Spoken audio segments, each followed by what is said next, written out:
Good morning, children. Welcome to the English session.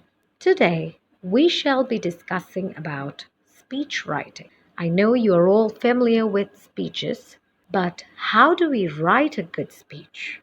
For that, we need to know the structure of a good speech. So, the first question that comes in mind is, how do I structure my speech? For that, the first point is introduce yourself because people need to know who is talking to them. Then ask for attention. You're trying to convince people of something, so be polite. Thirdly, state your position. What do you believe? Now make a point, then elaborate on it. Saying what you believe is not enough. You must say why you believe it and why other people should believe it. Make as many points as you can. The more points you make, the more convincing you become. For that, you can include ideas such as facts, anecdotes, examples, etc., which will make your speech more interesting. The second question is, how should I arrange my speech? For that, you need to grab your audience attention. First, your best point should be mentioned. This will help you grab the people's attention. Second, your third best point should be noted. Third, your least best point should be noted. Give the rest of your points in order. Third best to the least best. And lastly, save your second best point for the last because people will remember the first point and the last point. Now, let's look at an example. Meet William Shakespeare. He lived about 400 years ago. He wrote many plays. In his plays, there are many great speeches. We will now look briefly at one to see if it follows our structure. This is the speech given by Mark Antony after the death of Julius Caesar in the play Julius Caesar. Let's have a brief outline of the plot. The character Brutus is involved in the assassination of the leader of the Holy Roman Empire, Julius Caesar. Mark Antony is shocked to see the death of Julius Caesar. He plans against Brutus. Brutus has just given a speech essentially saying that Julius Caesar had to be killed for the good of Rome. Mark Antony is now going to try to turn the people against Brutus with his powerful speech. So let's analyze the speech.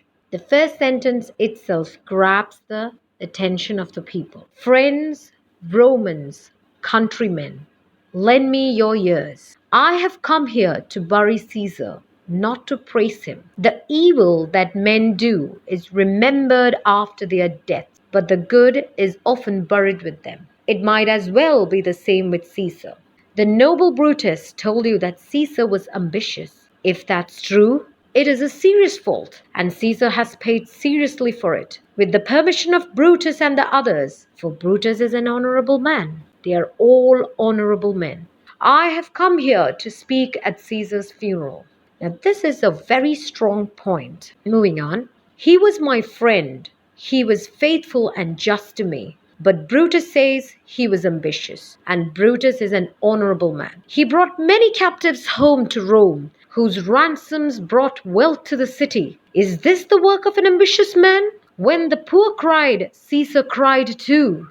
Ambition shouldn't be so soft. Here you can see a lot of counter arguments being made. He's very cleverly and politely disagreeing with everything that Brutus has said. Moving on. Yet Brutus says he was ambitious, and Brutus is an honorable man. You all saw that on the Lupercal feast day, I offered him a king's crown 3 times, and he refused it 3 times. Was this ambition? Yet Brutus says he was ambitious. And no question, Brutus is an honorable man. I am not here to disapprove what Brutus has said, but to say what I know. You all loved him once and not without reason. Then what reason holds you back from mourning him now? Men have become brutish beasts and lost their reason. Bear with me. My heart is in the coffin there with Caesar, and I must pause until it returns to me.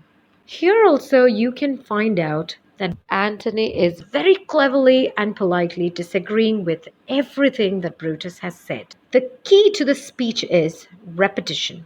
Again and again, Antony says Brutus is an honorable man. What effect does the speech have? You can now clearly understand how cleverly Antony has moved the audience with his powerful speech. What have we learned? The first tip is repetition. It works well in speeches. The second tip is sound like you are on the other side of the debate to convince yourself and others. Now let's analyze another speech given by Martin Luther King Jr. Let's look at a part of his speech. I have a dream that one day this nation will rise up and live out the true meaning of its creed. We hold these truths to be self-evident that all men are created equal.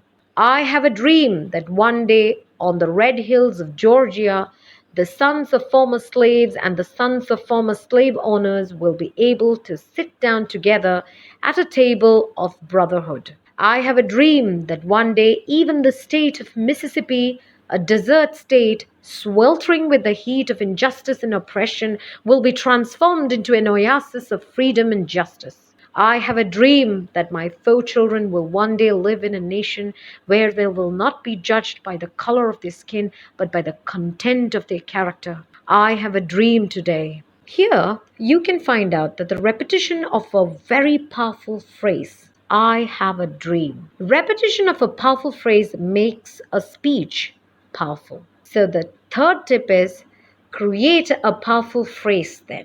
Now you are going to write a speech in 10 steps. The first one is introduce yourself, ask the audience to listen you. Third, state your position. Fourth, make your best point. Fifth, elaborate on it. Sixth, make the rest of your points elaborating on each point. Seventh, save your second best point until last. Eighth, summarize your position. Ninth, give a conclusion.